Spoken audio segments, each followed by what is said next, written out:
Assalamualaikum Warisan Hasan and Dia family. So this is summary untuk kita orang punya trip pergi survey untuk family day kita bulan 6 nanti. Nampak long sebelah sini main activity dekat sini. SK Umi. Sana sikit. Jom kita tengok sekejap ya. Masuk dia dari mana? Wow, ada pool. So ni untuk ni main activity, kita akan pasang kemah lah. Kemah ni semalam dia ada buat event. Jadi nanti kita pasang kemah. Ni ada 2 semidi, sana 1 single. Siapa sini 2 semidi ni? Mak Teh, Cik Budin, Cik Man. Okey, Mak Teh, Cik Budin, Cik Man. Yang kat sini Pak Long dengan Mak Mek. Okey, Mak Su? Mak Su keluar kawasan. Terkeluar sebab Mak Su mengalah. Terima kasih Mak Su. Sayang banyak-banyak. Okey, kita ke rumah Mak Iti. Okey, ini gambar dan video daripada owner lah untuk rumah keluarga Mak Mek dan Pak Long. Kita tak dapat nak masuk sebab ada customer dalam tu.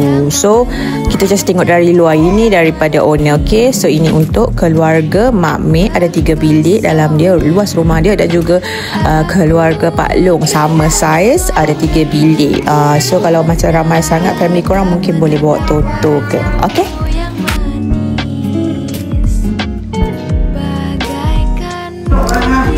Selesai tengok rumah ni, kita jalan ke depan sikit. Tengok ada tuan rumah. So kita masuk sekejap lah tengok bahagian luar. So homestay yang ni dekat kita punya main event. Ada pool, sini ada 2 double story. Kita akan pasang 1 kemah only lah. Sini ada 1 more.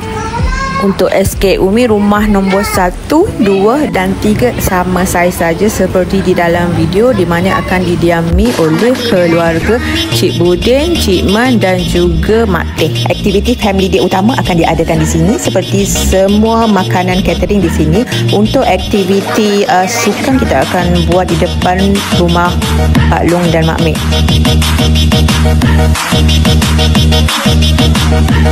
Okey. Ni rumah Mak Iti. Besar kah? Besar, dalam besar. Okey.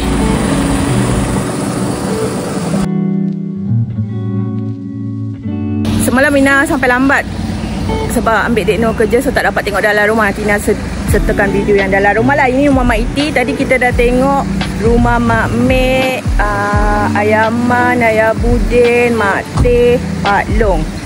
So Mak Su lepas tu pergi tengok rumah Mak Su kan? Oh, Mak Su kata tak payahlah. Semalam dah tengok tapi lupa nak ambil ni. Rumah Mak Su jauh. Kat sini special dia, korang boleh makan jambu yang macam ni. Masa kita datang tu mesti ada. Ya, kita nak pergi rumah siapa? Jadi Homestay, rumah family Mak Uda. Tapi tak boleh berhenti ya. Orang belah belakang kena record. Saya punya komen tak boleh turun. Ya Allah, masih ambil jambu.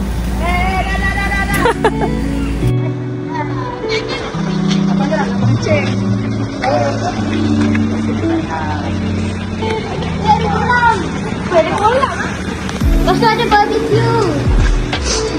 Ada tangan je. Ni lorong bunga raya kan? Lorong bunga raya. Jauh juga daripada sana ke sini. Jauh sikit lah. Oh, ada 3 masuk sini. Sebab kerja tak sama. Yang punya ni sama. Bukan, SK. Okey, rumah Mak Su ni antara yang paling jauh. Biasalah adik bongsu selalu kena mengalahkan. So selain daripada rumah Mak Su yang jauh, paling jauh rumah Mak Su, macam rumah keluarga arwah Mak Uda dan juga Mak Iti tak jauh banyak lah.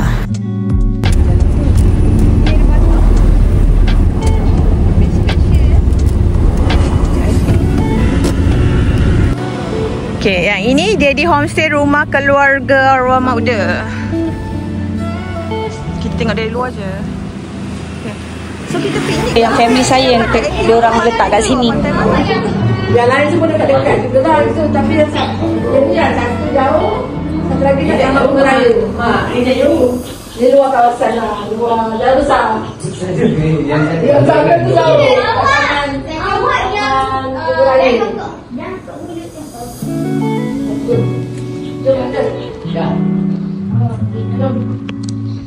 Oh,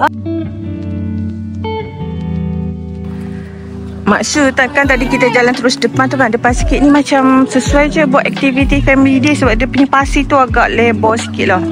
Macam tu kan, jauh. Ni pun orang tengah buat family day juga. Wait, Mami want to take video. Ni ada family. Untuk catering makanan kita selama 3 hari 2 malam, kami masih lagi mencari the best code for the catering yang harga affordable lah. Untuk yang kita pergi ni harga dia quite pricey lah for us, so kami akan cari lagi yang lebih murah. Doakan dapat lah. Okay, ni malam kita orang buat costing. Sebab apa kena cari yang murah sebab macam mahal gila, so kita kena cari lagi murah lah catering tu. Nanti kita orang akan update. Ni selepas kita orang berpenat-penat berfikiran, pergi makanlah dulu. Doakan semoga family day kita berjalan dengan lancar.